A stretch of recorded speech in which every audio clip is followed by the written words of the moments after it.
En sem sagt í dag, þá fáið þið sem sagt tækifæri til þess að taka hana fyrsta skrefið inn í léttara líf. Er þið tilbúin í það? Já. Þannig að ég spyr ykkur núna, hvernig líður ykkur svona, þannig að við byrjum þegar þið eru í góðu hugarástandi. Þið vitið hvað það er mikilvægt fyrir að taka inn upplýsingar þessi góðu hugarástandi. Munið þið voru í skóla og rosalega leiðilugu kennari og svona ykkur leiddist, munduð eitthvað. Fóruð ekki bara allt inn hér og út, þannig, er það ekki? Svo kannski voruð með eitthvað skemmtilegan kennara og gaman í tímum og það munduðu meira, ekki satt?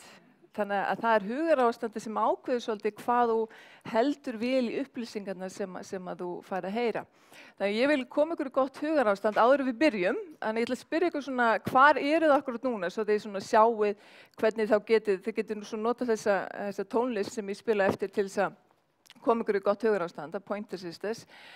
Hvar eru þið núna á skalanum 1 til 10? Þannig að ef 1 til 5 er svona náttúrulega frekar lélitt, 1 er sjálfsmorðshugleiðingar og 10 er sagt, besti dagur lífs minn sem að það verður vonandi bráðum.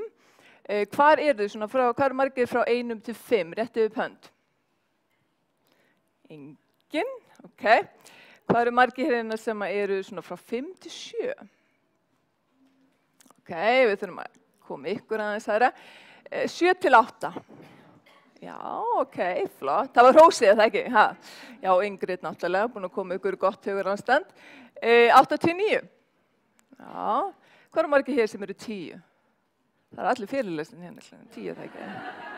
Ok. Eru þið tilbúin til þess að komast í betra hugarástand? Þá spyrjum við, hvað eru margir sem eru byrjar í heilsu átaki? Hvað eru margir á leiðinni í heilsu átak? Og hvað með ykkur hinn? Þið bara liggið upp í sófa og getið namið það? Það er nú ástæða fyrir því að ég hef svona mikinn áhuga á að hjálpa fólk að komast inn í léttar líf.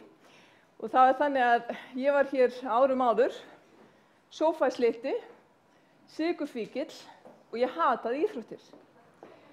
Og ég er sem sagt akkúrat til öfuga í dag. Ég elska íþróttir, ég ligg reyndar ennþá stundum upp í sófa en ekki eins mikið og ég er ekki eins mikill sykurfíkill. Nei, við getum sagt að ég elska hollan mat sem ég hata hérna áður fyrr. Ég elska það að hreyfa mig og ég raun og veru elska það að lifa heilbrigðu lífi. Og það er mikil breyting með hvernig ég var þegar ég var svona á táningsárunum. Og það sem ég raun og veru að kenna ykkur í dag er það sem ég hef verið að læra síðustu 20 árin. Hvernig kemst maður inn í nýja lífstíl á frekar einfaldan og þægilegan hátt. Þannig að ég er búin að safna þessari reynslu núna síðastliðin 20 ár og ætla að byrja að deila með ykkur í dag. Og ég ætla að fara núna og taka fyrsta skrif inn í léttarlíf og tala hvernig við getum nú alltaf hugan. Þú ert það sem að þú hugsar. When you correct your mind, your whole life falls into place. Þannig að það er alltaf hugurinn sem við byrjum á. Hvað eru margir hér inni sem alltaf á byrjunarreit, alltaf byrjum á nýtt, sem sagt með lífstílinn, alltaf á hverju áramóti eða fyrir sumarið eða eftir sumarið. Það eru margir sem kannast við þetta, alltaf byrja, hætta, byrja, og hvað kallum við þetta? Jójó, er það ekki? Það er að því að flestir þeir stýrast af því sem við ætlum að tala í dag sem heita boðleiðir heilans. Vitið nokkuð hvað eru boðleiðir heilans? Ég komist að því eftir smástund. Ef ég segði að það gæti verið eins auðvelt að breyta lífstílum eins og að keyra bíl, myndu þið trúa mér? Margir trúa mér af því hún er búin að hlusta á maður. Og Aldís líka. Ef ég segi það gæti verið auðvelt, hversu margir myndu hoppa á það tækifæri og segja já auðvitað, eða eins auðvelt eins og að keyra bíl, þá að sjálfsögðu myndi ég breyta lífstílum. Ekki það? Og ég segi að þið þurfti hvorki aðhald né hvatningu. Var það ekki mjög freistandi? Skoðum aðeins hvernig við lærum að keyra bíl. Sko, ég er að halda því fram að við getum notað sömu aðferðina sem við notum við að læra að keyra bíl til að breyta lífstílnum. Farið aðeins aftur á bak og muniði fyrsta skiptið sem þið settust undir stýri. Var það erfitt eða létt? Það mátti enginn tala við ykkur, ekki satt? Og þið varu að hugsa allt, kúplinguna, það er allir á beinskiptum bíl hérna. Þið hugsa ljósin, þannig að bíla milli bílana. Sko hugurinn var að keyra, okay? Og hvað að gerast núna? Hvað gerist núna þegar þið keyrið? Spáðið þið síðan. Hvað? Þið hugsið ekki, nei. Eru búin að festa í minni. Er það ekki rétt að þið keyrið ósjálfrátt? Er það ekki rétt að þið setjast upp í hana bíl og farið af stað? Að stundum þið komin á, kannski þið eru nýflutt, þá eru komin á gamla staðinn. Er það ekki? Eða þið eru búin að skipta vinnu, þá eru aftur komin í gömlu vinnuna. Hvað er það sem þá er að keyra? Það er ekki þið. Nei, það er undirmeðvitundin. Ég ætla að sýna ykkur aðeins hvernig þið lærið að keyra bíl, að þið í raun og veru, sko þið stýrist af boðleiðum heilans. Boðleiðir heilans er í raun og veru, það er svona eins og, við kallaðum á ensku neural network sem er í heilunum. Þetta er eiginlega prógram heilans, forrit heilans. Og það stýrir ykkar hegðun og það stýrir ykkur hugsun. Og það sem ykkur finnst þægilegt og það sem þið gerir ósjálfrátt, það er í raun og veru undirmeðvitundin að stýra. Ég ætla að sýna ykkur aðeins hvernig þið lærið að keyra bíl og verður þetta miklu skýrara. Þetta er heilinn. Sjáu þetta. Ok. Tökum hérna bara næstu slætu. Þá er þetta meðvitund og þetta hérna er undirmeðvitund. Ok. Þegar þið sitjast undir stýri í fyrsta skipti, þá er það að nota hvað? Meðvitund. Ok. Síðan þið byrja að búa til það sem við köllum boðleiðir. Okay. Og með endurtekningunni, hvað gerist? Það verður boðleiðin sterkari og sterkari og dýpri. Okay. Smá saman, eða svona eftir 24-30 skipti, þá hverfur þetta hérna. Þið hættið að nota meðvitundina og undirmeðvitundin tekur yfir og stjórnar hegðuninni. Skiljið þetta? Þannig allt það sem þið hafið lært á lífsleiðinni hafið fyrst þurft að nota meðvitund í og það tekur orku og það tekur tíma og það tekur þess að einbeitinguna frá okkur og síðan færist það hegðunarmynstur inn í undirmeðvitundina og þá fyrst undirmeðvitundin stýra ykkur. Undirmeðvitundin er í raun og veru svona eins og glerun sem við setja á okkur. Hún er í raun og veru litar hvernig þið sjáu ykkur sjálf og hvernig þið sjáu umhverfið ykkar. Hún litar hvernig þið borðið, hvað ykkur finnst gott, hvað ykkur finnst skemmtilegt. Hún litar líka hvernig þið upplifið aðra og ykkur sjálf. Hún er raun og veru, eins og við segjum, það er ekki til neitt raunveruleiki. There is no reality and actuality, only our individual perception of reality. Það er því að undirmeðvitund er alltaf að lita okkar upplifun. 90%, takk eftir þessu, 90% af því sem þið gerir daglega stýrist af undirmeðvitundinni. Og af hverju er það þá svona auðvelt að keyra? Jú, af því að það er undirmeðvitundin sem er að keyra. Af hverju er svona erfitt að breyta lífsstílnum? Af því að við erum að nota þetta. Hvað þurfum við þá að gera til þess að það sé auðvelt að breyta lífsstílnum? Við þurfum að búa til nýtt forrit hér. Þetta er nýji lífsstíllinn. Þegar við erum búin að æfa það nú oft, þá verður það ósjálfrátt og þá verður það eins auðvelt að viðhalda nýjum venjum eins og það var að viðhalda þeim gömlum. Er þið með mér? Stundum líki undirmeðvitundin við garð og ég segi að ef undirmeðvitundin er garð, þá tekur garðurinn við öllum þeim fræjum sem við stráum í hann. Og ef við erum alin upp í umhverfi, það sem er mikið af illgresis fræjum eða mikið af illgresi, að þá stráist illgresis fræ í garðinu okkar. Ef við aftur á móti erum alin upp og við erum í umhverfi þar sem er mikið af blómafræjum, þá stráum við meira, eða það koma meira blómafræ inn í garðin okkar og við sem sagt fáum fleiri blóm í garðin. Þetta ágætis samlíking. Hvað þá meðvitundin í þessu samhengi? Það garðyrkjumaðurinn. Þannig að fæst okkar hugsa til þess að við höfum ykkur stjórn að því hvað við tökum inn. Við erum endalaust að taka inn upplýsingar og þetta festist í undirmeðvitundinni. Muniði, allt sem endurtekið festist í undirmeðvitundinni. Það alveg saman hvað það Ef þið segið við ykkur hverju einasta degi, ég er feit, ég er feit, ég er feit, þá ekki bara það þið fara að trúa því, heldur fyrir hegðun eitthvað líka að litast af þessar sannfæringu og þið farið að borða óhollara. Þannig að heilin alltaf að leitast við að sannreina eigin sannfæringar. Þannig að ef að garðyrkjumaðurinn er meðvitundi, þá spurning, því hafið aldrei lært kannski að stjórna þessu garðyrkjumaður. Því að garðyrkjumaðurinn getur stjórna hvaða fræ fara inn í garðin. Þannig að garðurinn er raun og veru stjórnar ykkur, muniði það, allt sem þið endurtækið. Þannig ef ykkur í umhverfi ykkar er alltaf með neikvæðni og alltaf segja eitthvað leiðilegt og anstekilegt við ykkur, að þá verður þið aðeins að standa vörð garð ykkar og þá bara segja þið öfuga. Þú er svo leiðileg, eins og maðurinn minn, fyrrverandi, ég skilur við hann sko. Hann sagði alltaf við mig, hann talaði ensku, hann sagði alltaf, you're so arrogant and boring.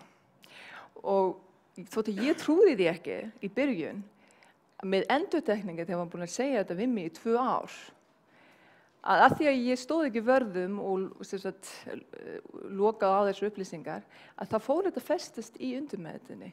Þannig að allt í einu fór ég að upplifa mig sem rosalega leiðilega og rosalega svona hrokafulla. Og ég fór að spyrja sjálf mig, kannski hefði ég ekki átt að segja þetta var nú frekar svona hrokafullt. Kannski hefði ég ekki átt að gera þetta er nú svo leiðilegt. Þannig að það er svo magnað að allt sem er endurtekið, að það festist í undirmeðvitundinni. Þannig að standi vörð það sem fer undirmeðvitundina. Og það ýmsar aðferðir sem þið lærið í dag og ég ætla náttúrulega að fara í gegnum það á námskeiðinu, hvernig við tökum inn upplýsingar sem við viljum, sem styrkja okkur. Og Ingrid náttúrulega talaði um það líka. Er þetta ljóst? Þannig hvernig breytum við þá, hvernig notum við þessu auðvelda leið til þess að breyta lífstílnum? Með því að garðyrkjumenn, já. Æfa, endurtaka, aftur. Ef að þú borðar salat í hádeginu á hverjum einasta degi í 30 daga, þá verður það vana og þá verður vanin að stýra þér að þinni langar í salat. Ef að þú ferð í líkamsrækt og gerir það reglulega í 30 daga, þá ferð að venjast því. En það er eitt svona smá til viðbótar hlutu sem ég ætla að bæta hérna við. Við lefum ekki aðeins að upplifa hvernig undirmeðvitundin stýrir ykkur. Prófið þið að setja hendurnar svona saman. Ok, snúðu svo við.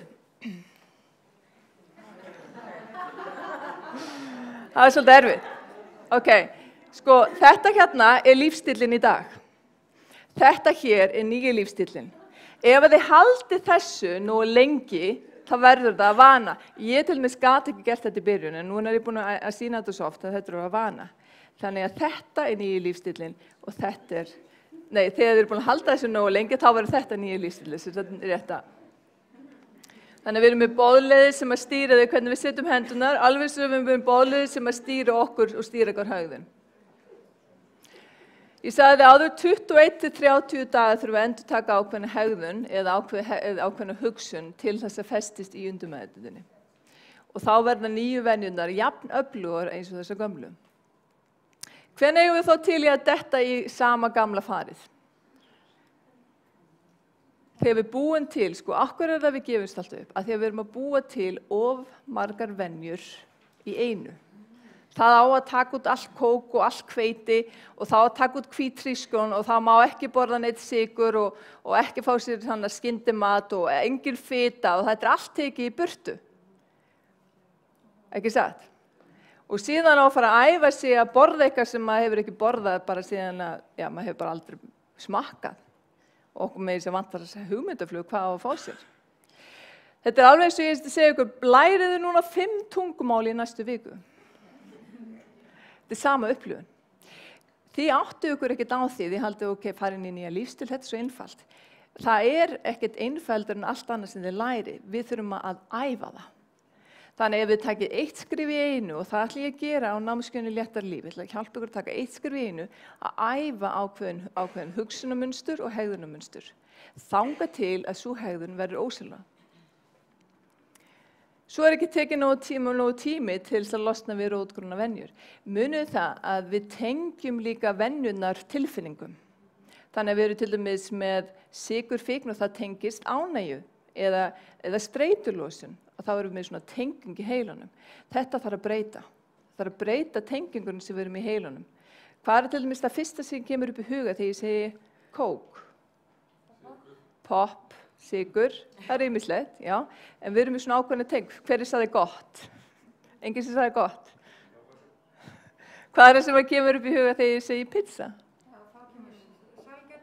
Já, ok. Þú ert með tengingunum þannig á milli. Þið oft upplifa það að sitja í bíl og hlusta ykkur músík og það minnir ykkur á eitthvað og þá farið þið inn í minningun og þá líður ykkur vel. Það er tenging. Við erum að tengja endalaust saman í undirmeðvitundinni.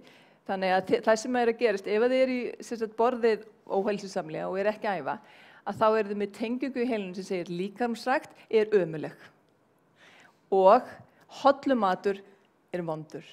Eða þá að ég ekki með tíma. Hollumatur svo tímafrekt að búa til og þess vegna borða ekki. Þannig að það er tengingin. Þannig að við þurfum bæði að búa til nýja tengingar og æfa nýtt ferli. Svo þriðja ástæðan fyrir því að við dettum í sama gamla fari það að við erum að breyta þægilegum venjum í óþægilega venjur. Þannig í staðinn að fá mér popp og kók, þá ætla ég að fá mér 2 gulrætur. Hvort betra? Þannig ég legg til að við breytum þægilegum venjum í þægilega venjur. Nýjar þægilega venjur. Hér eitt mál sem að ég uppgötaði síðar eftir ég búin að kenna þetta með boðleiðinni mörg ár. Að það uppgötaði það voru nokkrir af mínum kunnum sem að voru búin að æfa nýtt hegðunarferli og bara komin í þetta, en þeir héldu því ekki við. Þá hugsaði með mér, hvað það sem veldur þetta þau halda ekki við? Og þá var það að þeir voru ekki að tengja nógu jákvæða tilfinningar við nýja hegðunarferli. Þannig að það svona til viðbótar við það að æfa eitthvað nýtt munstur, það verður að tengja jákvæðar tilfinningar við það. Og ég segja ykkur, ég ætla að kenna ykkur þetta á námskeiðinu þeir sem komið. Ég ætla að kenna ykkur að tengja jákvæð, ég nota mikið jákvæði sálfræði, tengja jákvæða tilfinningar við nýja lífsstílinn. Og það getum við gert á allavega hátt. Til dæmis, bara svo ég segi dæmi hérna, að borða hollamat sem bragðgóður. Þá tengjum við jákvæða tilfinningar við að borða hollamat. Líka það að fara í líkamsrækt sem okkur finnst skemmtileg, ekki líkamsrækt sem okkur finnst leiðileg. Því að tengingin það sem býr til drifkraftin. Ef okkur finnst það sem við verum að gera leiðilegt og vont, þá hættum við því. Alveg sama hvort það koma upp í vanan eða ekki. Því það, hvað eru margir hér sem myndi gjarnan vilja hafa bílstjóra og svona keyra ykkur bæinn í stað fyrir að keyra sjálf? Akkurat. Af því að þið ekki með nógu jákvæða tengingar. Þið gerir það, en það samt ekki, það ekkert erfitt, þið gerir það, en ef þið gætu valið þá myndi þið gjarnan vilja fá okkur annan. Þannig að mér finnst rosalega mikilvægt að huga þessum 2 þáttum. Búa til boðleiðirnar, tengja þær jákvæða tilfinningar. Þannig að þetta leiðin að léttara lífi. Það að búa til nýja boðleiðir með endurtekningu. Munið allt sem endurtekið, það fer inn í undirmeðvitað, það fer inn í garðinn ykkar. Tengja jákvæða tilfinningar við nýja lífsstíl og það getum við gert á allavega hátt. Ég geti líka bara spurt ykkur, hvernig get ég gert það skemmtilegt að breyta lífsstílnum? Og þá kom upp hugmyndir. Og breyta þægilegum, við munum eftir þetta er góður punktur. Breyta þægilegum venjum í nýjar þægilega venjur. Skrifið þetta hjá okkur, eða skrifið þetta alla hér. Breyta ekki þægilegum venjum í óþægilega venjur, af því að þá, hvað gerist þá? Það hætti þig, akkurat. Ég ætla að gefa ykkur hérna 2 aðferðir sem þið getur byrjað að nota. Ég ætla að gefa ykkur 2 verkfæri. Til viðbótar við hrósi, þá þetta 2 verkfæri sem þið getur notað til þess að koma ykkur inn í nýja lífsstíl. Og fyrsta verkfærið að nota sjónsköpun, en ég ætla bara að spyrja ykkur. Hvað sjáið þið þegar þið horfið í spegil á morgnana? Ég ætla að koma hérna með nokkuð dæmi, sjáðu þið. Þegar þú vaknar á morgnana og lítur í spegilinn, hvað sérðu? Sjáðu þetta? Þetta? Strákar, sjáðu þetta? Þetta? Ég er svo feit, ha? Hvað margar sem að ég þoli ekki, ég er svo feit. Eða þetta? Eða er þetta máli? Eða þetta stelpur? Ég er svo sexy. Ekki flestir sem vakna og sjá alltaf versta? Er það ekki? Ég segi fyrst skapar í huganum og síðan verða að veruleika. Og það er eitt mikilvægasta verkfæri sem að ég nota til að hjálpa fólki að breyta hegðunar og hugsunarferli er sjónsköpunin. Sko, það er svo magnað við sjónsköpunina að þegar þið byrja að sjá fyrir ykkur, þá veit líkamann ekki hvað er að gerast í alvörinu og hvað er að gerast í huganum. Þannig að þið byrjið að búa til boðleiðir leið að fara að sjá það fyrir ykkur hér. Þetta er náttúrulega tækni sem er búið að vera notið mörg ár. Ég lærði hana fyrst skipti fyrir 20 árum síðan og hefur verið notað mikið í íþróttum. Þannig að fólk sem er að keppa, þeir vil sjá fyrir sér hvernig þeir ná ákveðnum árangri. Og það var svona ein tilraun sem er svolítið gaman að segja frá, að það voru 3 lið. Það voru 3 lið í körfubolta sem voru látin gera tilraun. Og þau voru öll svona jafnvígis og þau voru sem sagt mæld hvað þau skoruðu oft, sem sagt hvað hvert lið gat skoruð oft í tekin einhver ákveðin tími. Og síðan fengu það að æfa sig, þannig að lið nummer 1 fekk að æfa sig, sem sagt líkamlega, fengu að æfa sig í 1 mánuð, bara að henda boltanum og reyna að skora. Næsta lið, það fekk bara að æfa sig hér. Það æfði sig bara í huganum og ekkert annað. Þriðja liðið gerðu hvoru tveggja. Svo eftir mánuð, þá eru þau látin skora aftur og hvaða lið haldið þið að hafi fengið bestu niðurstöðunar? Sem gerðu hvoru tveggja, já. Þeir juku, eða þeir bættu sig 42%. Það er svo sem ekkert merkilegt. Það sem er merkilegt er að þeir sem voru í fyrsta og aðra liðinu, þeir sem æfðu líkamlega og bara í hugunum, að þeir stóðu jafnvís. Þannig að þeir sem æfðu í alvörunni, þeir sem bættu sig cirka 24%, þeir sem æfðu sig bara hér, bættu sig 22%, sem er alveg magnað. Við erum að leyfa ykkur að pröfa eina æfingu viðbót hérna til þess að sjá ykkur sýna ykkur hvað hugurinn er magnað. Sjáðu þið röndinni hérna. Sittið hérna saman og sjáðu svo hvor höndin er lengri. Takið þessi sem er styttri, horfið á hana, ef það eru bæði jafn langar, þá takið bara aðra hvora, skiptir ekki máli. Horfið á hana og segið við höndunum, ætlum að gera þetta saman, þú ert að lengjast, þú ert að lengjast, þú ert að lengjast, saman, þú ert að lengjast og sjáu það fyrir ykkur, þú ert að lengjast, þú ert að lengjast, þú ert að lengjast, þú ert að lengjast og sjáu það fyrir ykkur, þú ert að lengjast. Þú ert að lengjast, þú ert að lengjast, þú ert að lengjast, þú ert að lengjast og prófið svo æfingun aftur.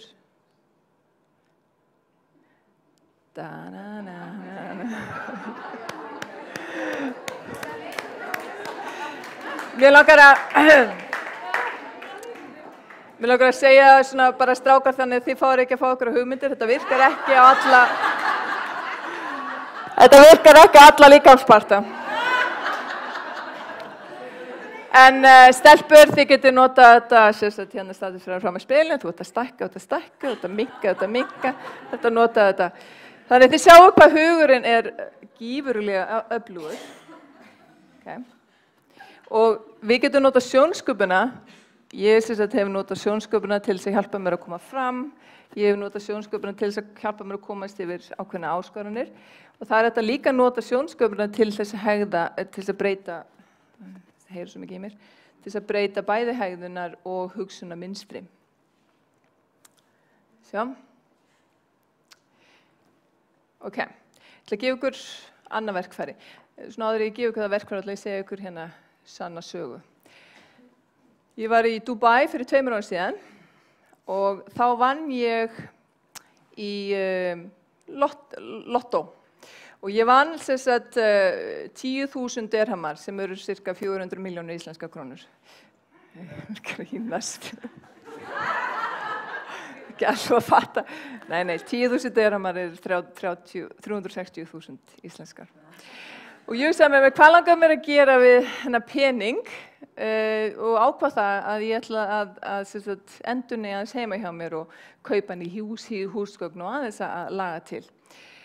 Og ég fór stað og fór inn í fyrstu húsgagnaverslunina og þar fór ég að skoða og sá þetta ljóta teppi, þetta er svona motta. Og ég horfði á þetta bara, hver kaupir þetta viðbjóðslega teppi? Og ég labbaði til afgreiðslukonunnar og sagði, hvað kostar þetta teppi hérna? Og hún sagði, þetta kostar 200.000, íslenskar. Ég sagði, 200.000? Heyrðu, ég ætla að fá eitt og senda það heim.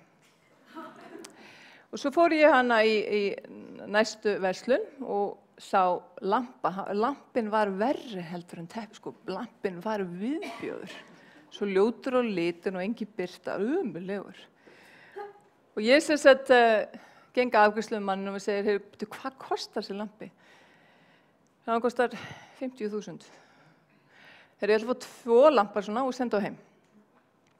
Svo fór ég úr búð og keypti allt sem ég langaði ekki í. Og svo þegar ég kom heim kvöldið, þá opnaði ég heima hjá mér og þá var íbúðin full af einhverju ógeðslegu drasli sem var ógeðslega ljótt og mér langaði ekkert í. Af hverju? Af því ég er náttúrulega bara eitthvað klikkuð. En er það ekki nákvæmlega það sem við gerum við hugsanir okkar?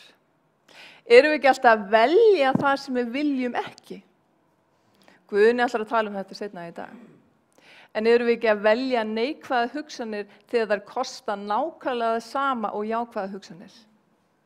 Erum við ekki að velja mat sem við raun og veru viljum ekki borða, ef við borðum hann samt? Erum við ekki að velja það að liggja upp í sófa og í letikasti þótt við viljum vera út að hlaupa? Erum við ekki alltaf að velja það sem við viljum ekki?